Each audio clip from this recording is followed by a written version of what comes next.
en las montañas de la Sierra Ecuatoriana, donde las nubes se pegan a la tierra como fantasmas blancos y el viento silba entre los árboles de eucalipto, existe un pueblo que prefiere olvidar su pasado. San Miguel de los Ángeles, a menos de 2 horas de Quito, es un lugar donde las casas coloniales se aferran a las laderas empinadas y donde cada familia guarda secretos que han pasado de generación en generación.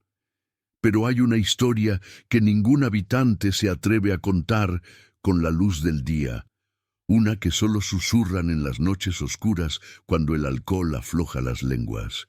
La historia de Catalina Moreno, la novia que envenenó a un pueblo entero. Era octubre de 1987 cuando Catalina llegó a San Miguel de los Ángeles. Tenía 24 años, cabello negro como la obsidiana que caía en ondas hasta su cintura, y unos ojos verdes tan penetrantes que algunos juraban que podían ver directamente en el alma. Llegó desde Quito acompañada de su madre, Dolores, una mujer encorvada y silenciosa que nunca miraba a nadie a los ojos. Se instalaron en una casa pequeña al final del pueblo, cerca del cementerio, donde el olor a tierra húmeda y flores marchitas se mezclaba con el aroma del pan recién horneado de la panadería de Don Ramiro. Si te está gustando esta historia, suscríbete al canal y déjanos un comentario diciéndonos desde dónde nos estás viendo. Tu apoyo significa mucho para nosotros. Catalina no tardó en llamar la atención de Tomás Salazar, el hijo mayor de la familia más poderosa del pueblo. Los Salazar eran dueños de casi todas las tierras cultivables de la región, controlaban el comercio local y tenían conexiones políticas que llegaban hasta el Palacio de Carondelet en Quito. Tomás, de 28 años, era guapo, arrogante y estaba acostumbrado a conseguir todo lo que quería. Cuando vio a Catalina por primera vez en la misa del domingo, supo que la tendría. El cortejo fue rápido y apasionado. Tomás la llenaba de regalos, aretes de oro, vestidos traídos desde la capital, perfumes franceses que ninguna mujer del pueblo había usado jamás. Catalina aceptaba todo con una sonrisa enigmática que nunca llegaba completamente a sus ojos. La madre de Tomás, Matilde Salazar, una mujer dura como el granito de las montañas, desaprobaba la relación desde el principio. «Esa muchacha no es de aquí», le decía a su hijo mientras tomaban café en el corredor de la hacienda. «No sabemos nada de su familia, de dónde vienen realmente. Hay algo en sus ojos que no me gusta, Tomás, algo oscuro». Pero Tomás no escuchaba. Estaba obsesionado con Catalina, con su belleza misteriosa, con la forma en que lo miraba como si conociera secretos que él ni siquiera sabía que existían. 6 meses después de conocerse, anunciaron su compromiso. La boda sería el evento del año en San Miguel de los Ángeles, programada para el último sábado de abril de 1988. Los preparativos comenzaron con meses de anticipación. La familia Salazar no escatimó en gastos. Contrataron músicos de Quito, mandaron hacer el vestido de novia con una costurera famosa de Cuenca y planearon un banquete que alimentaría a todo el pueblo. Matilde supervisaba cada detalle con ojo crítico, pero Catalina insistió en encargarse personalmente de un aspecto de la celebración: el pastel de bodas y las bebidas que se servirían en el brindis. «Es tradición en mi familia», explicó Catalina con esa sonrisa suya que no mostraba dientes. «Mi abuela me enseñó recetas especiales, secretos que han pasado de madre a hija durante generaciones. Quiero que nuestra boda sea memorable». Matilde frunció el ceño, pero finalmente cedió. No quería parecer desconfiada ante todo el pueblo, aunque su instinto le gritaba que algo andaba mal. Mientras tanto, comenzaron a circular rumores. La vieja Inés, que vendía hierbas medicinales en el mercado, juraba haber visto a Catalina recolectando plantas extrañas en el bosque al amanecer. El padre Miguel, el sacerdote del pueblo, mencionó en confesión que Catalina nunca parecía estar realmente presente durante la misa, que sus labios se movían, pero no pronunciaban las palabras de las oraciones. Y había algo más inquietante. Las mujeres del pueblo comenzaron a notar que sus hijos y esposos miraban a Catalina con una fascinación antinatural, como si estuvieran bajo algún tipo de hechizo. Una noche, 3 semanas antes de la boda, Matilde decidió visitar a Dolores, la madre de Catalina, sin previo aviso. Caminó hasta la pequeña casa, cerca del cementerio, cuando el sol ya se había ocultado detrás de las montañas. Llamó a la puerta varias veces antes de que Dolores finalmente abriera. La mujer parecía haber envejecido años en los meses que llevaban en el pueblo. Sus manos temblaban y sus ojos estaban hundidos en cuencas oscuras. «Señora Dolores», comenzó Matilde, «necesito hacerle unas preguntas sobre su hija». Dolores miró hacia atrás, hacia el interior oscuro de la casa, como si temiera que alguien pudiera escuchar. Luego salió al porche, cerrando la puerta detrás de ella. «Por favor», susurró con voz quebrada, «llévese a su hijo lejos de aquí. Cancele la boda. No sabe lo que está haciendo». Matilde sintió que se le helaba la sangre. «¿Qué quiere decir? ¿Qué le pasa a Catalina?» Las lágrimas comenzaron a rodar por las mejillas marchitas de Dolores. «Mi hija murió hace 5 años en Quito. La que vive en esa casa no es Catalina. No sé qué es, pero no es mi hija». Antes de que Matilde pudiera responder, la puerta se abrió de golpe. Catalina estaba parada en el umbral, y en la penumbra sus ojos verdes brillaban con una luz que no era natural. Dolores se encogió como un animal asustado. «Madre», dijo Catalina con voz suave pero amenazante, «estás cansada. Vuelve adentro». Dolores obedeció inmediatamente, desapareciendo en la oscuridad de la casa. Catalina se volvió hacia Matilde con esa sonrisa enigmática. «Señora Salazar, ¿en qué sorpresa tan agradable? ¿Puedo ofrecerle algo de beber? Acabo de preparar una infusión de hierbas que es excelente para los nervios». Matilde retrocedió un paso. «No, gracias. Solo venía a confirmar algunos detalles de la boda». «Por supuesto. Todo está perfectamente planificado. Será una boda que nadie en San Miguel de los Ángeles olvidará jamás». Esa noche, Matilde no pudo dormir. Le contó a su esposo, don Eduardo, lo que había sucedido, pero él se rió de sus preocupaciones. «Son nervios prenupciales, mujer. Esa pobre Dolores está senil. Probablemente confundió a su hija con otra persona hace años». Pero Matilde no podía sacudirse la sensación de terror que había sentido al mirar a los ojos de Catalina. Decidió investigar por su cuenta. Al día siguiente, viajó a Quito y fue directamente al registro civil. Pasó horas buscando en archivos polvorientos hasta que finalmente encontró lo que temía. Un certificado de defunción a nombre de Catalina Moreno Vázquez, fallecida el 12 de marzo de 1983, a la edad de 19 años. Causa de muerte, suicidio por envenenamiento. Matilde regresó a San Miguel de los Ángeles con el documento en mano, dispuesta a mostrarle la verdad a su hijo. Pero cuando llegó a la hacienda, encontró a Tomás en un estado extraño. Sus ojos estaban vidriosos y hablaba con voz monótona sobre lo perfecta que era Catalina, sobre cómo no podía esperar al día de la boda.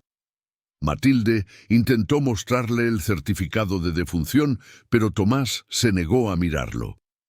«Estás tratando de sabotear mi felicidad», le dijo con una frialdad que nunca había mostrado hacia su madre. «Catalina me advirtió que intentaría separarnos, pero no funcionará. Nos casaremos, y si intentas impedirlo, no volveré a hablarte». Desesperada, Matilde buscó al padre Miguel. Le mostró el documento y le contó todo lo que había descubierto. El sacerdote, un hombre de 60 años con el rostro surcado por arrugas profundas, palideció al ver el certificado. «He estado sintiendo una presencia maligna en el pueblo desde que esa mujer llegó», confesó. Pensé que eran imaginaciones mías, que mi fe estaba siendo probada. Pero ahora entiendo que algo verdaderamente oscuro está sucediendo aquí. Decidieron confrontar a Catalina juntos, pero necesitaban un plan. El padre Miguel sugirió que esperaran hasta después de la boda, cuando pudieran reunir más evidencia y posiblemente involucrar a las autoridades de Quito. Matilde accedió a regañadientes, aunque cada fibra de su ser le decía que debían actuar de inmediato. Los días pasaron rápidamente. El pueblo entero estaba atrapado en la fiebre de los preparativos de la boda. Las mujeres cosían decoraciones. Los hombres construyeron un escenario para los músicos en la plaza principal, y los niños corrían emocionados entre las casas hablando del gran evento. Solo Matilde y el padre Miguel caminaban por las calles con expresiones sombrías, observando cómo Catalina se paseaba por el pueblo como una reina oscura, recibiendo halagos y bendiciones de personas que parecían estar bajo su hechizo. La noche antes de la boda, Matilde tuvo una pesadilla. Soñó que estaba en el cementerio del pueblo, donde todas las tumbas se abrían y los muertos salían arrastrándose de la tierra. En el centro de todo estaba Catalina, con su vestido de novia manchado de sangre, riéndose mientras el pueblo ardía a su alrededor. Matilde despertó empapada en sudor frío, con el corazón latiendo tan fuerte que pensó que se le saldría del pecho. Amaneció el día de la boda. El cielo estaba extrañamente despejado para la temporada de lluvias, con un sol brillante que hacía que las montañas circundantes parecieran pintadas de oro. Todo el pueblo de San Miguel de los Ángeles se preparaba para la celebración. Las campanas de la iglesia comenzaron a repicar a las 10 de la mañana, llamando a todos a la ceremonia. Catalina llegó a la iglesia en una carroza decorada con flores blancas y azules. Su vestido era impresionante, encaje francés con perlas cosidas a mano, un velo que caía como una cascada de seda hasta el suelo, pero era su rostro lo que captaba todas las miradas. Nunca había lucido más hermosa ni más aterradora.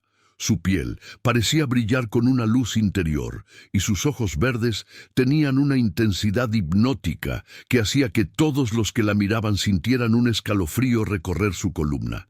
La ceremonia transcurrió sin contratiempos. Tomás miraba a su novia con adoración ciega, mientras el padre Miguel, con manos temblorosas, conducía el ritual. Cuando llegó el momento de los votos, la voz de Catalina resonó en la iglesia con una claridad sobrenatural.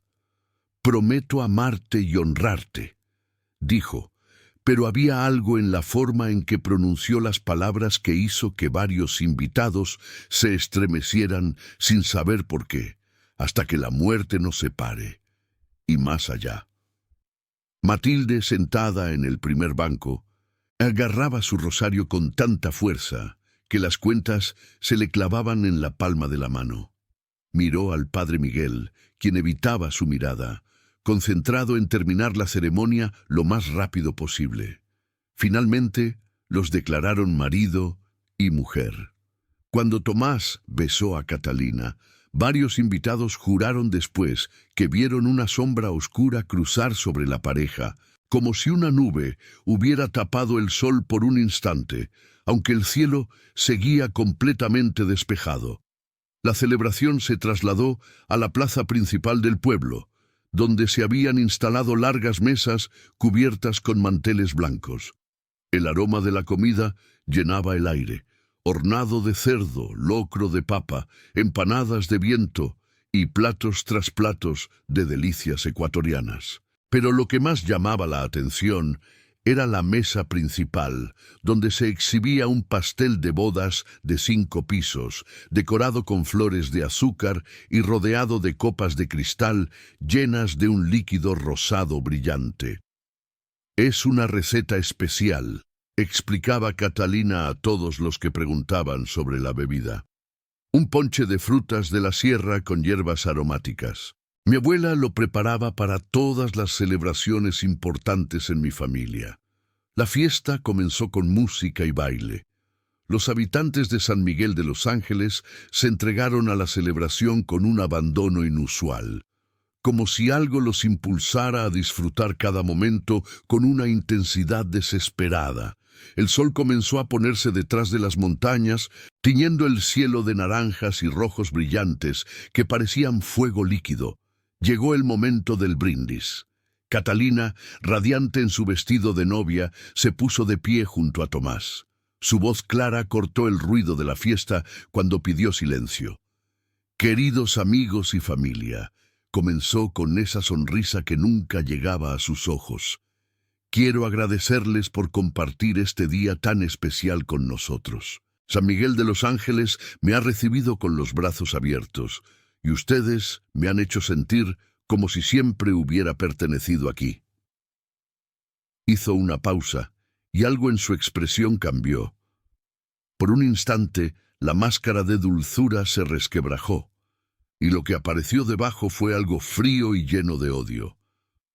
«Pero hay algo que deben saber», continuó, y su voz ahora tenía un tono diferente, más oscuro. «Mi verdadero nombre no es Catalina Moreno.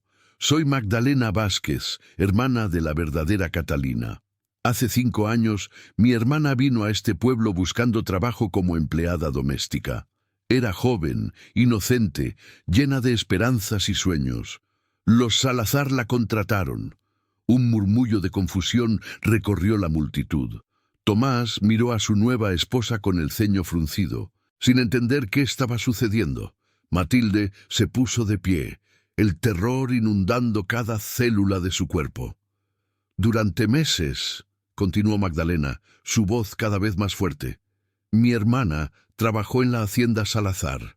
Limpiaba sus pisos, lavaba su ropa, cocinaba sus comidas, y durante esos meses el hijo mayor de la familia, Tomás Salazar, la violó repetidamente. Cuando Catalina finalmente reunió el coraje para decirle a la señora Matilde lo que estaba sucediendo, ¿saben qué hizo esta noble familia? El silencio era absoluto ahora. Ni siquiera el viento se atrevía a soplar. La llamaron mentirosa, escupió Magdalena.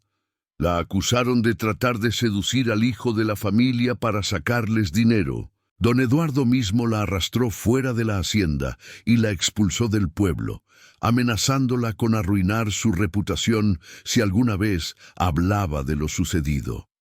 Mi hermana regresó a Quito destrozada, embarazada y sin nadie que le creyera. 3 meses después, se quitó la vida tragando veneno de ratas. Tenía 19 años. Tomás había palidecido hasta ponerse gris. Yo no. Eso no es.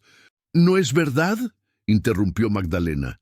Mira en tu propio corazón, Tomás. ¿Cuántas empleadas domésticas ha tenido tu familia en los últimos 10 años? ¿Cuántas muchachas jóvenes han venido a trabajar a tu hacienda solo para desaparecer meses después? ¿Cuántas madres han llorado por hijas que enviaron a San Miguel de los Ángeles buscando una vida mejor y que nunca regresaron? El rostro de don Eduardo se había transformado de la confusión a la furia. Se puso de pie bruscamente. «Esto es una locura. Guardias, arresten a esta mujer». Pero Magdalena levantó su mano y de alguna manera nadie se movió. Era como si todos estuvieran congelados en su lugar. «Pasé 5 años planificando este momento», continuó. Su voz ahora casi un susurro, que de alguna manera todos podían escuchar perfectamente. 5 años estudiando las artes oscuras que mi abuela practicaba en secreto. 5 años recolectando las hierbas y venenos más letales de las montañas. 5 años perfeccionando la receta que ahora todos ustedes han bebido. Un grito ahogado recorrió la multitud. Las personas miraron sus copas vacías con horror creciente. Algunos intentaron levantarse para huir, pero descubrieron que sus piernas no respondían. «El veneno que han consumido», explicó Magdalena con una calma terrorífica, «es una mezcla de semillas de estramonio, raíces de cicuta y extracto de belladona, todo cuidadosamente dosificado. Algunos de ustedes comenzarán a sentir los efectos en minutos, otros en horas, pero todos en este pueblo que participaron en silenciar a mi hermana, que permitieron que los Salazar continuaran con sus abusos, que miraron hacia otro lado cuando muchachas como Catalina desaparecían sin dejar rastro. Todos pagarán el precio. Matilde logró encontrar su voz, aunque le salió como un graznido. Pero hay niños aquí, inocentes que no tuvieron nada que ver con lo que le pasó a tu hermana. Los niños no bebieron del ponche, respondió Magdalena. Me aseguré de servirles solo jugo de frutas. Vivirán para contar la historia de lo que sucedió aquí hoy, para recordarle al mundo que las acciones tienen consecuencias, que los pecados de los padres eventualmente encuentran la forma de ser castigados. El primer hombre en colapsar fue don Rodrigo, el alcalde del pueblo, quien cayó de su silla convulsionando. Luego fue doña Mercedes, la dueña de la tienda general, quien comenzó a vomitar sangre. Uno tras otro, los habitantes de San Miguel de los Ángeles empezaron a mostrar los síntomas del envenenamiento. Algunos gritaban de dolor, otros lloraban pidiendo clemencia, algunos simplemente se quedaban quietos, mirando al cielo con ojos que ya no veían. Tomás se arrastró hacia Magdalena, con lágrimas corriendo por su rostro. «Por favor», suplicó. «Si lo que dices es verdad, lo siento tanto, pero esto no es justicia, es una masacre». Magdalena lo miró sin una pizca de compasión. «Justicia. Me hablas de justicia. Mi hermana suplicó por justicia. Lloró y rogó que alguien la creyera, que alguien la ayudara, y todos ustedes le dieron la espalda. Ahora experimenten lo que ella sintió en sus últimos momentos, la desesperación, el terror, la comprensión de que nadie vendrá a salvarlos». El padre Miguel, quien también había bebido del ponche, se acercó tambaleándose. Tenía espuma en los labios y sus manos temblaban incontrolablemente. «Hija», dijo con voz débil, esto te condenará por toda la eternidad. No es demasiado tarde para salvarte. Dame el antídoto y llama a una ambulancia. Salva a estos inocentes». «¿Inocentes?». Magdalena se rió, y fue el sonido más terrible que alguien había escuchado jamás. No hay inocentes en San Miguel de los Ángeles. Todos sabían, todos callaron. Las mujeres que murmuraban sobre las empleadas problemáticas de los Salazar, los hombres que se reían en los bares sobre las conquistas de Tomás, las autoridades que recibían sobornos para mantener la boca cerrada. Todos son cómplices. Matilde, sintiendo cómo el veneno comenzaba a hacer efecto en su propio cuerpo, gateó hacia Magdalena. «Por favor», susurró, «si hay algo de humanidad en ti. Mi nuera está embarazada. Ella es de Quito. Llegó hace solo 2 semanas para la boda. No sabe nada de lo que pasó. Su bebé es inocente». Magdalena miró hacia donde señalaba Matilde. Una joven mujer de rostro pálido estaba sentada en una mesa alejada, con las manos en su vientre ligeramente abultado, temblando, pero sin mostrar síntomas de envenenamiento. «Ella no bebió del ponche», observó Magdalena. «Las embarazadas evitan el alcohol por instinto. Vivirá, pero su hijo crecerá sabiendo quién era su padre realmente. ¡Qué clase de monstruo!». Las horas que siguieron fueron un infierno en la tierra. Los gritos de agonía llenaban el aire mientras el veneno hacía su trabajo. Algunos murieron rápido, otros lentamente. Los niños del pueblo, que no habían sido envenenados, lloraban aterrorizados mientras veían a sus padres retorciéndose de dolor. Algunos intentaron correr a buscar ayuda, pero Magdalena había planeado la boda en un momento estratégico. Era un fin de semana largo, y el camino que conectaba San Miguel de los Ángeles con la carretera principal había sido bloqueado por un deslizamiento de tierra accidental que ella misma había orquestado. Tomás, con sus últimas fuerzas, logró llegar hasta el teléfono público de la plaza. Con dedos temblorosos marcó el número de emergencias, pero solo alcanzó a decir San Miguel de los Ángeles. Envenenamiento masivo. Y tú, antes de colapsar, el teléfono colgando de su cable, mientras su corazón daba sus últimos latidos. Magdalena observaba todo desde el centro de la plaza, aún vestida con su vestido de novia manchado ahora con vómito y sangre de quienes se habían arrastrado hacia ella buscando ayuda. En algún momento durante el caos, Dolores, su madre adoptiva, había aparecido. No había bebido el ponche y había permanecido escondida en su casa, sabiendo lo que vendría. ¿Estás satisfecha ahora?, le preguntó la anciana con voz quebrada. ¿Valió la pena, Magdalena? ¿Te devolvió esto a tu hermana? Magdalena no respondió de inmediato. Miraba los cuerpos que yacían por toda la plaza, las mesas volcadas, las flores de boda pisoteadas y manchadas de sangre. Por primera vez, desde que había comenzado la ejecución de su venganza, algo parecido a una emoción cruzó su rostro.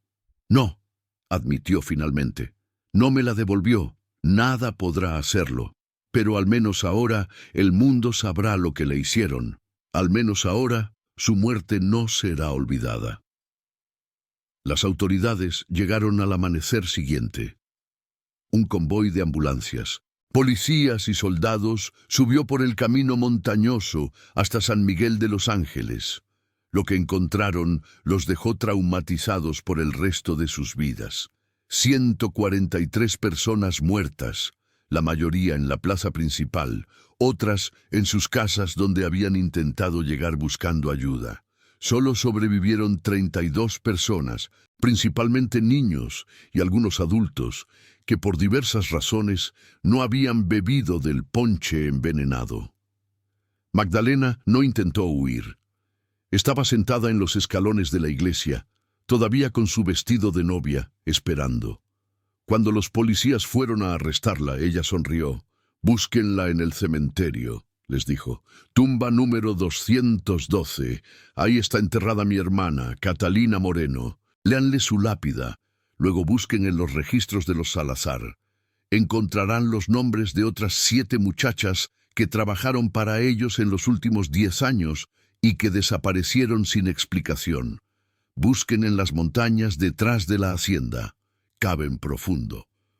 Las investigaciones posteriores confirmaron todo lo que Magdalena había dicho. Encontraron los restos de 5 mujeres jóvenes enterradas en fosas poco profundas en la propiedad de los Salazar. Los archivos bancarios revelaron pagos regulares a familias en provincias lejanas, dinero de silencio para que no hicieran preguntas sobre sus hijas desaparecidas. Testimonios de habitantes sobrevivientes confirmaron años de abusos encubiertos, de autoridades compradas, de un pueblo entero atrapado en una red de complicidad y miedo. El juicio de Magdalena Vázquez fue uno de los más mediáticos en la historia judicial de Ecuador. Los abogados defensores argumentaron que había actuado bajo un trastorno mental temporal causado por el trauma de la muerte de su hermana. Los fiscales la acusaron de asesinato en masa premeditado. Los medios de comunicación debatían si era una asesina fría o una víctima que había buscado justicia de la única manera que creía posible. Durante el juicio, Magdalena mostró 0 remordimiento. Cuando le preguntaron si se arrepentía de sus acciones, respondió: «Me arrepiento de que mi hermana haya tenido que sufrir sola. Me arrepiento de no haber encontrado esta fuerza antes de que se quitara la vida, pero no me arrepiento de hacer que pagaran por lo que le hicieron». Fue sentenciada a cadena perpetua sin posibilidad de libertad condicional. La trasladaron a una prisión de máxima seguridad en Guayaquil, donde permanece hasta el día de hoy. Los guardias dicen que nunca habla, que pasa sus días escribiendo cartas a su hermana muerta que nunca envía a nadie. San Miguel de los Ángeles nunca se recuperó completamente. El pueblo, que una vez había sido un lugar tranquilo y próspero, se convirtió en un sitio maldito en la imaginación popular. Muchas familias que sobrevivieron a la masacre se mudaron, incapaces de seguir viviendo en un lugar marcado por tanto horror. Las casas fueron abandonadas, incluyendo la hacienda de los Salazar, que ahora está en ruinas, con ventanas rotas y paredes cubiertas de grafiti. La iglesia donde se celebró la boda fue deconsagrada. El padre Miguel había sido una de las víctimas del envenenamiento y ningún sacerdote quiso tomar su lugar después. El edificio permanece cerrado, aunque los locales juran que a veces pueden escucharse campanas fantasmales repicando en medio de la noche. La plaza principal, donde ocurrió la masacre, fue limpiada y renovada en múltiples ocasiones, pero ningún habitante del pueblo se atreve a organizar eventos allí. Dicen que en las noches sin luna, si te paras en el centro de la plaza, puedes escuchar los ecos de gritos de agonía y el sonido de copas de cristal chocando en un brindis maldito. Los niños que sobrevivieron crecieron marcados por el trauma de haber presenciado la muerte de sus padres. Muchos recibieron tratamiento psicológico durante años. Algunos nunca hablaron de lo que vieron esa noche. Otros desarrollaron trastornos de ansiedad severos o pesadillas recurrentes. Uno de ellos, un niño llamado Sebastián, que tenía 8 años en el momento de la masacre, escribió un libro años después titulado Las flores envenenadas de San Miguel, documentando sus recuerdos y el impacto duradero del evento en los sobrevivientes. La madre adoptiva de Magdalena, Dolores, murió 2 años después de la masacre. Algunos dicen que de tristeza, otros que de culpa por no haber hecho más para detener a Magdalena. En sus últimos días, en el lecho de muerte en un hospital de Quito, confesó a una enfermera que había sabido desde el principio lo que Magdalena planeaba. «Traté de detenerla», susurró con voz débil. «Le rogué que no lo hiciera, que buscara justicia a través de los canales legales, pero ella me dijo algo que nunca olvidaré.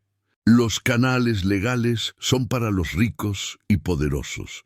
Los pobres solo tenemos la venganza». Y tal vez tenía razón. El caso tuvo repercusiones que fueron mucho más allá de San Miguel de los Ángeles. Provocó una conversación nacional sobre el abuso sexual en comunidades rurales, sobre cómo las estructuras de poder protegen a los perpetradores y silencian a las víctimas. Se implementaron nuevas leyes para proteger a empleadas domésticas. Se crearon líneas directas de denuncia anónima.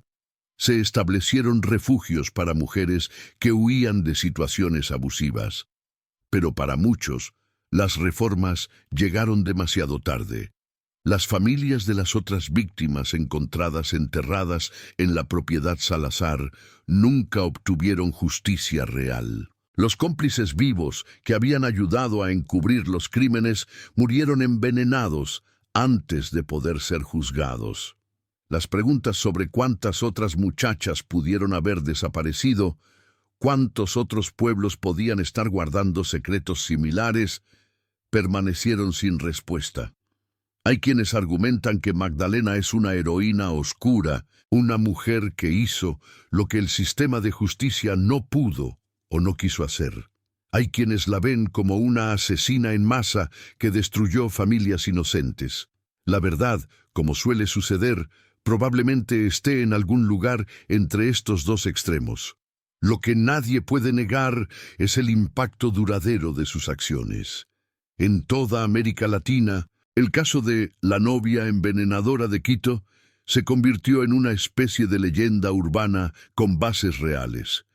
Se han escrito libros, producido documentales, e incluso se habla de una película que está en desarrollo.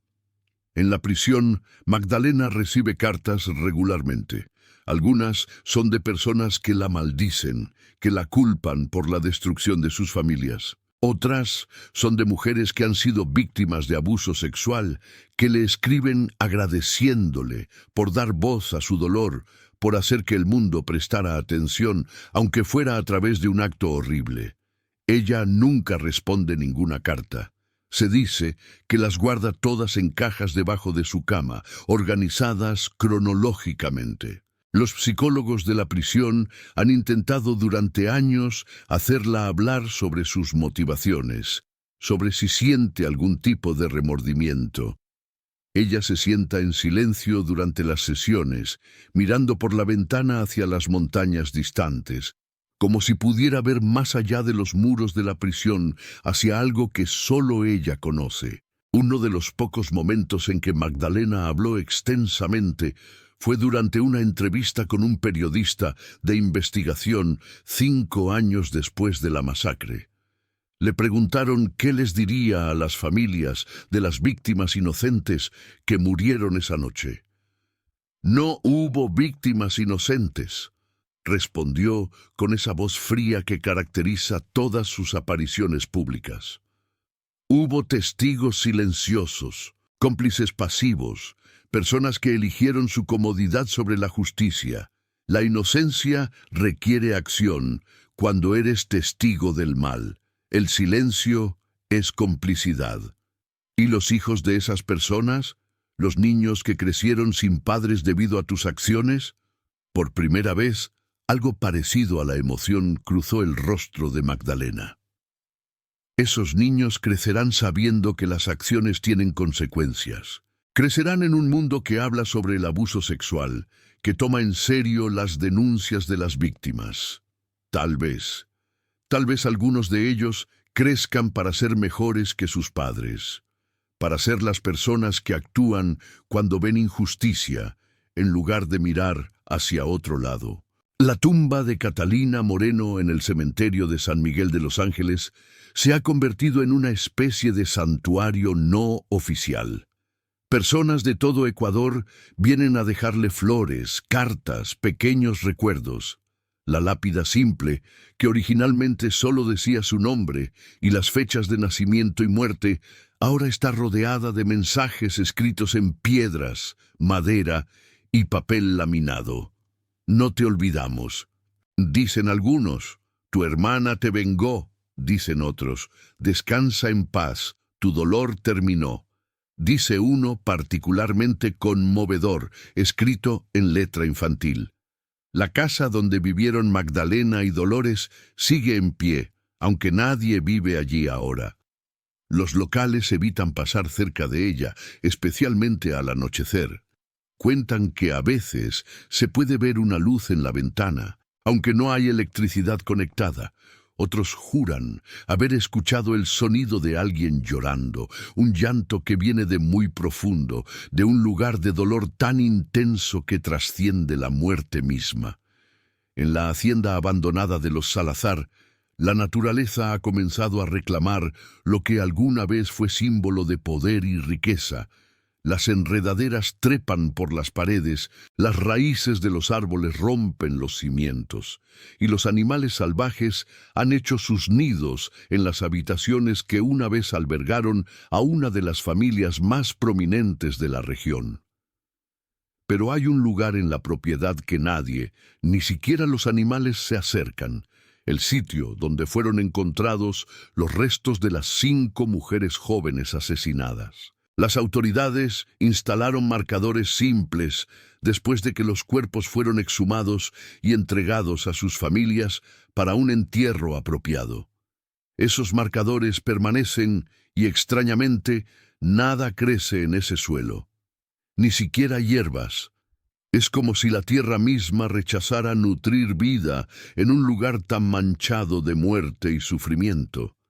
La pregunta que persigue a todos los involucrados en el caso es: ¿podría haberse evitado? Si alguien hubiera creído a Catalina cuando denunció el abuso, si las autoridades hubieran investigado cuando otras empleadas domésticas desaparecieron, si la comunidad hubiera desafiado a la familia Salazar en lugar de temerla, si el sistema de justicia funcionara de manera diferente para los pobres y poderosos. Las respuestas a estas preguntas son complejas y no hay soluciones simples, pero lo que el caso de San Miguel de Los Ángeles dejó claro es que cuando las instituciones fallan en proteger a los vulnerables, cuando la justicia se vuelve selectiva, basándose en el poder y la riqueza, las consecuencias pueden ser catastróficas. 35 años después de la masacre, San Miguel de los Ángeles sigue siendo un pueblo fantasma. La población actual es menos de un tercio de lo que era antes de aquella noche fatídica. Los que permanecen son en su mayoría ancianos que no tienen a dónde más ir, o familias tan pobres que no pueden permitirse mudarse. Hay planes ocasionales de revitalizar el pueblo, de atraer turismo de historia oscura, pero estos esfuerzos siempre fracasan. Hay algo en el aire de San Miguel de los Ángeles que hace que los visitantes se sientan incómodos, observados, juzgados. Es como si el pueblo mismo recordara lo que sucedió y se negara a dejar que nadie lo olvide. Magdalena ahora tiene 60 años. Su cabello, una vez negro como la obsidiana, se ha vuelto completamente blanco. Su rostro está surcado de arrugas profundas, pero sus ojos verdes mantienen esa intensidad penetrante que aterrorizó a tantos hace décadas. Los guardias de la prisión dicen que es la presa más tranquila que han tenido jamás, que nunca causa problemas, que pasa sus días leyendo, escribiendo y mirando por la ventana. Ocasionalmente recibe visitas de investigadores, psicólogos, periodistas. Algunos buscan entenderla, otros buscan condenarla. Algunos simplemente buscan una historia sensacionalista. Ella acepta o rechaza las visitas según su capricho, sin un patrón discernible. En una de sus últimas entrevistas, hace apenas 2 años, le preguntaron si volvería a hacerlo, sabiendo todo lo que sabe ahora sobre las consecuencias de sus acciones. Magdalena pensó por un largo momento antes de responder. «Cada noche», dijo finalmente, «veo las caras de todas las personas que murieron por mi mano. Veo a los niños que dejé huérfanos. Veo el pueblo destruido. Y cada noche también veo la cara de mi hermana en sus últimos momentos de vida, sola, desesperada, tragando veneno porque nadie en el mundo la había ayudado». Hizo una pausa, sus ojos fijos en algún punto distante, y luego me preguntó, ¿qué es peor? ¿143 muertes en una noche de venganza o décadas de muertes silenciosas de muchachas como mi hermana que se quitan la vida porque el sistema las ha fallado tan completamente que la muerte parece la única salida? ¿Qué es más horrible? ¿Mi masacre visible o la masacre invisible que ocurre todos los días cuando miramos hacia otro lado? No esperó una respuesta. Simplemente se levantó y regresó a su celda, dejando al entrevistador con más preguntas que respuestas. La historia de Magdalena Vázquez y la masacre de San Miguel de los Ángeles no tiene un final limpio o satisfactorio. No hay redención, no hay cierre real. No hay justicia perfecta. Solo quedan las consecuencias. Un pueblo destruido, familias rotas, vidas perdidas y una pregunta que continúa persiguiendo a todos los que conocen la historia. ¿Dónde está la línea entre justicia y venganza? ¿Puede un acto horrible estar justificado por horrores previos? ¿Qué hacemos cuando el sistema diseñado para protegernos falla tan completamente? Estas no son preguntas fáciles y no tienen respuestas fáciles, pero son preguntas que debemos seguir haciéndonos, que debemos enfrentar incómodamente si queremos evitar que historias como la de San Miguel de los Ángeles se repitan. En el cementerio del pueblo, junto a la tumba de Catalina Moreno, alguien colocó recientemente una placa nueva. No dice quién la puso, pero las palabras grabadas en ella resumen todo el horror y la tragedia de esta historia. Aquí yace Catalina Moreno. Su muerte fue silenciada por los poderosos. Su hermana se aseguró de que el mundo nunca olvidara su nombre. Que esta tragedia nos recuerde que el silencio ante la injusticia tiene un precio que eventualmente todos debemos pagar. Las montañas alrededor de San Miguel de los Ángeles siguen en pie, eternas e indiferentes al sufrimiento humano. El viento continúa soplando a través de los árboles de eucalipto. Las nubes todavía se pegan a la tierra como fantasmas blancos. Pero algo cambió en ese pueblo, algo intangible pero innegable. Hay una oscuridad que se instaló aquella noche de abril de 1988, una oscuridad que va más allá de la ausencia de luz. Es la oscuridad del conocimiento, de saber de lo que son capaces los seres humanos cuando se sienten acorralados, traicionados, destruidos por aquellos que deberían protegerlos. Y en algún lugar de una celda en Guayaquil, Magdalena Vázquez mira por la ventana hacia las montañas que no puede ver pero que sabe están ahí, y piensa en su hermana. Piensa en el precio que pagó por su venganza, en el peso de las 143 vidas que tomó, y se pregunta, como se preguntará cada día hasta que muera, si valió la pena. La respuesta, si es que existe alguna, permanece tan elusiva como la justicia verdadera en un mundo donde el poder protege a los culpables y aplasta a los inocentes. Y tal vez esa sea la lección más aterradora de todas. Y a veces no hay respuestas correctas, solo elecciones imposibles y consecuencias con las que debemos vivir o morir por el resto de nuestras vidas.